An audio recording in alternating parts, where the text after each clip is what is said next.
Hello दोस्तों, मैं हूं अमिताभ और मैं करता हूं स्टॉक्स मार्केट को सिंप्लीफाई। अगर आपने इस चैनल पे कंटेंट को कंज्यूम किया है then you know that we have a established track record of finding multibaggers quite early. But let me tell you a secret today.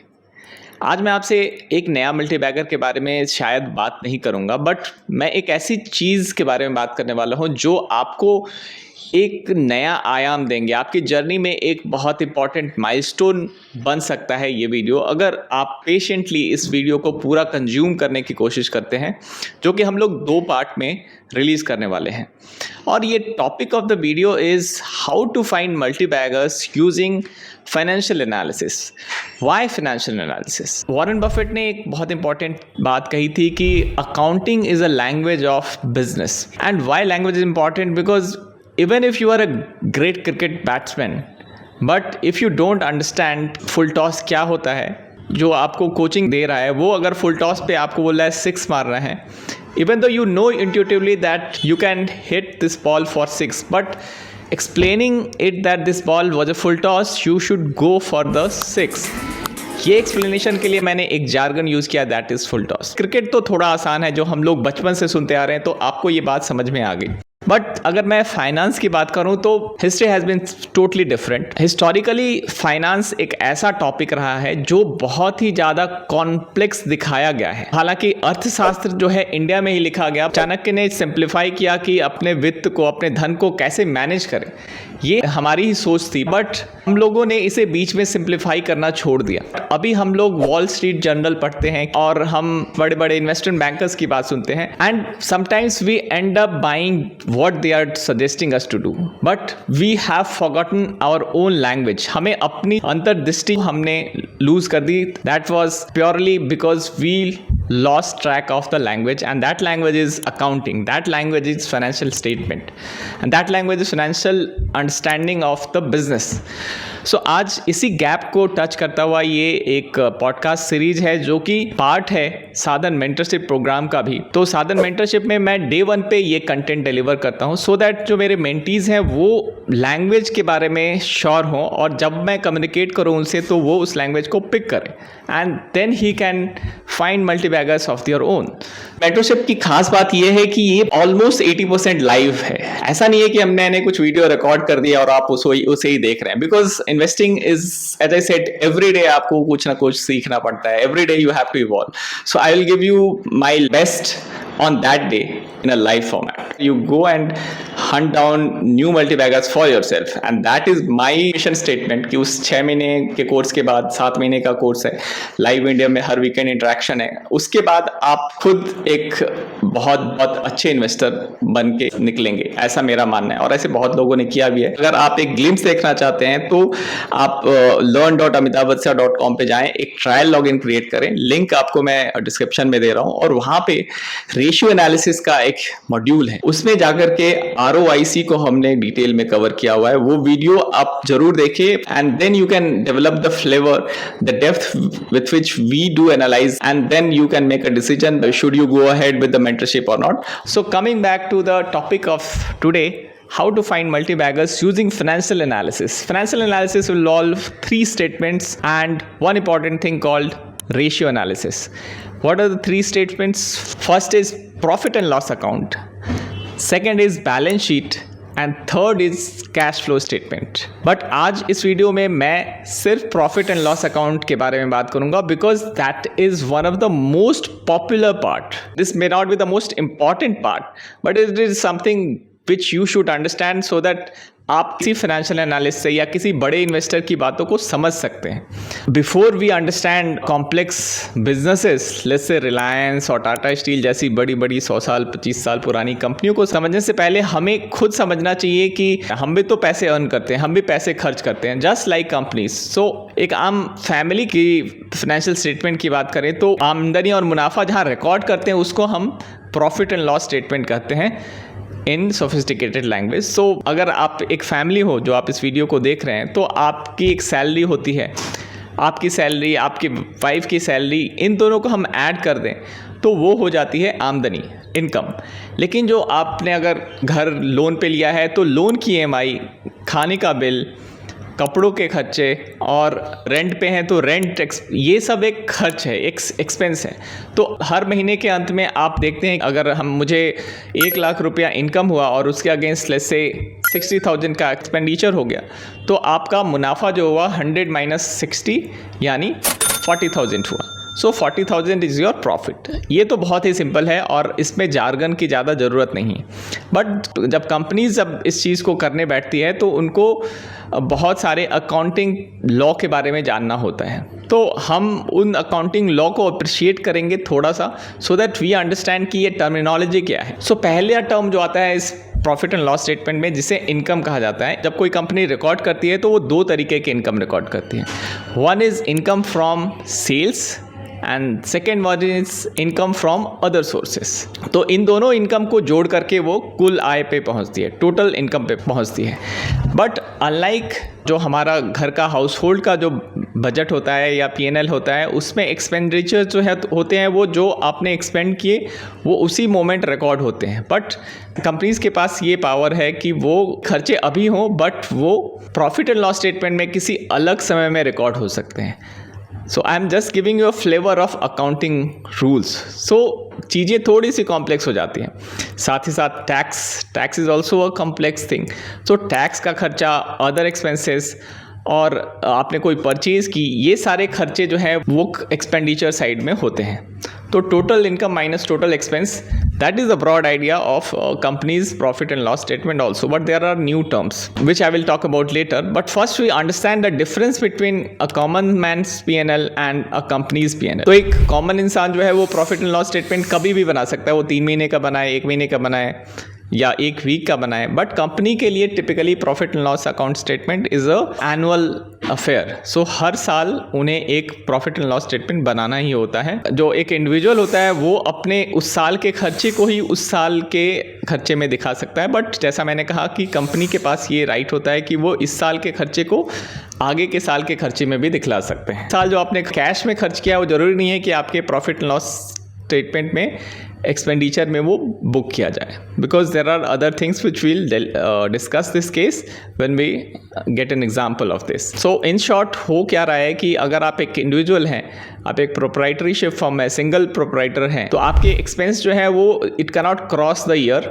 But for companies के पास ये ऑप्शन है, अगर वो खर्च कर रहे हैं कुछ ऐसे एसेट खरीदने में, जैसे सपोज अगर आप एक इंडिविजुअल हैं और आपने एक लैपटॉप खरीदा to create a content let's say, तो आपको अगर इंडिविजुअल है तो आप लैपटॉप का पूरा खर्चा आपके P&L में एक्सपेंस में आएगा। बट अगर मैं कंपनी रजिस्टर्ड होकर के सेम काम करती है तो वो इस लैपटॉप के खर्च को 2-3 सालों के आगे के खर्च तक दिखला सकते हैं। यानी कि अगर 1,00,000 का लैपटॉप है तो ज़रूरी नहीं है कि मैं इस साल ही उसका 1,00,000 एक्सपेंडिचर दिखाऊंगा। मैं बोलूँगा कि ये 3 साल तक काम आएगी, तो 33,000 first year, 33,000 second year, 33,000 next year. So 3 सालों में ये एक्सपेंस आउट होगा। सो उसमें अंतर क्या हुआ कि इंडिविजुअल हूँ तो मुझे पहले साल में शायद लॉस हो जाए। अगर मेरा नेट इनकम जो है वो टोटल आय जो है वो 1,00,000 से कम है, तो 1,00,000 के लैपटॉप आने पे मैं लॉस की तरफ मूव कर जाऊंगा। बट वही कंपनी अगर 1,00,000 की टॉप लाइन पे है और वो सेम कंपनी लैपटॉप खरीदती है, तो उसके लिए अभी भी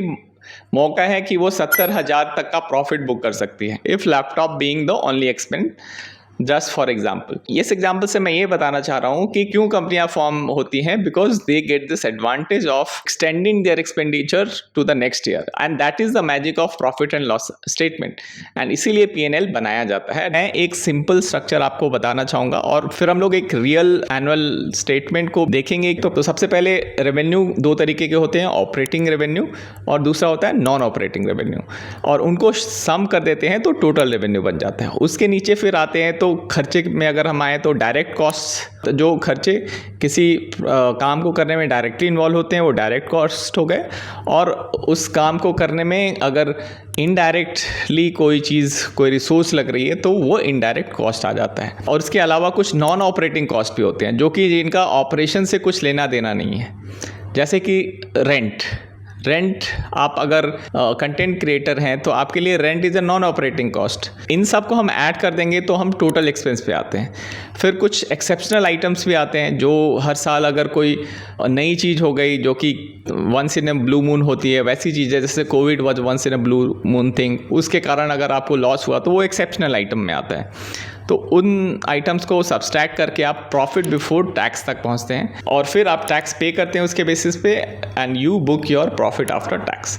so this is the flow. Screen पे आपके सामने अल्केम लैब की एनुअल रिपोर्ट है। आप देख सकते हैं कि उसमें नोमेनक्लेचर उनके अलग हो सकते हैं। कोई उनको रेवेन्यू फ्रॉम ऑपरेशन कहता है, वो एक्चुअली ऑपरेटिंग रेवेन्यू है, यानी कंपनी का जो काम है। अल्केम लैबोरेटरी जो है वो जानी जाती है अपने ड्रग्स के कारण, तो वो ड्रग मैन्युफैक्चरिंग एंड सेलिंग का जो काम है that is your operating revenue. उसके अलावा भी अगर उन्हें कोई गवर्नमेंट इंसेंटिव देती है कि आप सिक्किम में फॉर एग्जांपल, जहाँ पे कि एक ITSEZ है, जहाँ पे state government wants you to invest into Sikkim, तो वो इंसेंटिव देती है, तो वो इंसेंटिव को भी आपको नॉन ऑपरेटिंग इनकम में रिकॉर्ड करना चाहिए और उन दोनों को जोड़ करके हम टोटल रेवेन्यू पे आते हैं। फिर अगर मैं एक्सपेंसेस साइड में बात करूं तो सिंस ये एक फार्मास्यूटिकल कंपनी है तो इनके डायरेक्ट कॉस्ट होंगे, जो रॉ मटेरियल वो यूज़ कर रहे हैं to make that drug, that is important. Second thing is purchase of stock in trade. एक ऐसा भी आइटम होता है जो वो लोग ट्रेड के पर्पज से खरीदते हैं, यानी कि वो आधा सेमी फिनिश्ड ही होता है, वो आधा बना बनाया होता है, वो स्टॉक इन ट्रेड कहलाता है। इन्वेंट्रीज जो होती हैं, ये दोनों चीज़ें डायरेक्ट कॉस्ट में आती हैं। इनडायरेक्ट कॉस्ट क्या हुआ, अगर आपने एक फार्मास्यूटिकल कंपनी रन कर रहे हो तो आपके पास से कुछ एम्प्लॉय होंगे, वो employee benefit expense is indirect cost. Company ने अगर प्लांट सेटअप किया है तो उसको फंड करने के लिए अगर लोन लिया है तो लोन पे जो इंटरेस्ट देना पड़ रहा है that is called finance cost, और वो इनडायरेक्ट कॉस्ट में आ जाती है। वैसे एक और आइटम है जिसे डेप्रिसिएशन एंड एमोर्टाइजेशन एक्सपेंस कहते हैं। तो डेप्रिसिएशन एंड एमोर्टाइजेशन जिसके बारे में हम लोग आगे बात करेंगे, और अदर एक्सपेंसेस जो मिसलेनियस टाइप के एक्सपेंसेस होते हैं वो अदर एक्सपेंसेस आ जाते हैं, तो ये इनडायरेक्ट कॉस्ट का पार्ट होता है। तो डायरेक्ट और इनडायरेक्ट कॉस्ट दोनों को ऐड करके हम टोटल एक्सपेंस पे पहुंचते हैं। तो total revenue minus total expense, that gives me profit before tax, और उस पर मैं टैक्स पे कर रहा हूँ तो यहाँ पे उसे टोटल इनकम टैक्स एक्सपेंसेस लिखा हुआ है, वो टैक्स का नंबर इंडिकेट कर रहा है। And finally point number 7 is profit after tax, which is the deduction of tax from profit before tax. So that's how we get PAT, profit for Alkem Laboratories. तो थोड़ा इस चीज़ को detail में समझते हैं कि एक टर्म होता है रेवेन्यू, एक टर्म होता है सेल्स। अब दोनों चीज़ें सेम हैं या नहीं है ये जानना भी ज़रूरी होता है। तो जो रेवेन्यू को टॉप लाइन भी कहते हैं, but revenue is basically the summation of sales plus non operating revenue both. जैसा मैंने बताया, revenue is a bigger item which includes sales as a subset. अगर आपने कोई प्रोडक्ट या सर्विस सेल करके बनाई है, डिलीवरी की है, तो आपको जो इनकम हुई है that will called sales, that is also called operating revenue. But अगर आपने नॉन ऑपरेटिंग एसेट से रेवेन्यू जनरेट की है, जैसे स्क्रैप सेल करके अगर आपने रेवेन्यू जनरेट की है, तो वो नॉन ऑपरेटिंग रेवेन्यू कहलाता है, अनलेस आप एक वेस्ट मैनेजमेंट कंपनी हो। सो रेवेन्यू वर्सेस सेल्स में डिफरेंस वही है कि it's a total money generated by a company, that is revenue, and sales is the money earned by a company from selling its product or services, also called operating revenue. What investors should look for? Investors should look for a consistently growing top line, yani revenue, in a company's P&L account as it signals strong performance.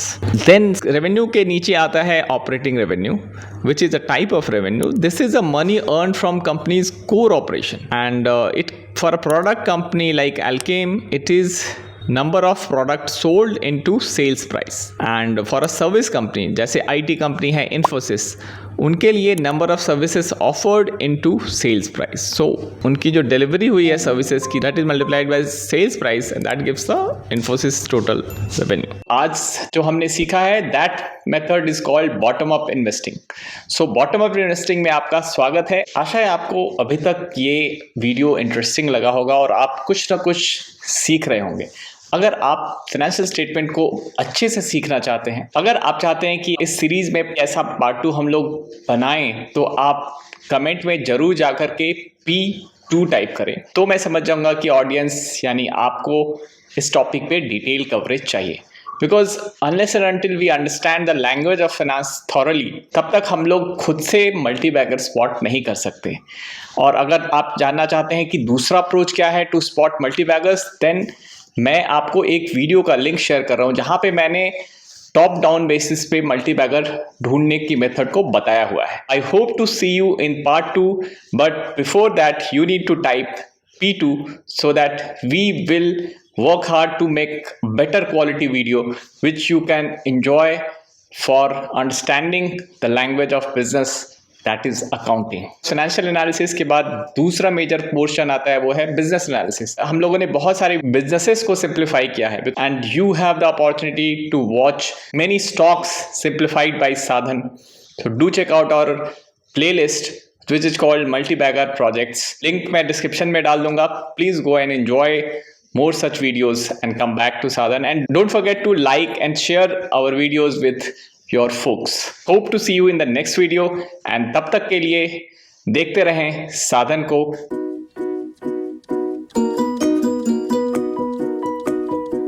हम लोग अनूप पे detail discussion करेंगे साधन पे, जैसा कि हम लोगों ने अभी ज़ेंटेक के बारे में किया था और अभी प्राज के बारे में हम अगले वीडियो में करने वाले हैं। सो आप टाइम टू टाइम आकर के हमारा चैनल देख सकते हैं। हमने डिटेल एनालिसिस तो बहुत सारे बिजनेसेस की हुई है, जैसे पीटीसी इंडस्ट्रीज को हमने डिटेल में पढ़ा है, अद्वैत को किया है, सिल्चर को स्टडी किया था, स्नाइडर इलेक्ट्रिक पे बात की हुई है, डेटा सेंटर पे हमारा स्नाइडर के अलावा टेक्नो इलेक्ट्रिक को हमने डिटेल में कवर किया। तो अगर आप डीपली स्टडी करना चाहते हैं किसी स्टॉक को, तो साधन के रिसोर्सेज को आप अच्छे से यूज करें और आप मल्टी बैगर खुद ही आइडेंटिफाई कर सकते हैं। So do check out our playlist which is called the multi bagger podcast. So वहां पे आपको बहुत सारे ऐसे बिजनेसेस मिल जाएंगे। Thanks for watching.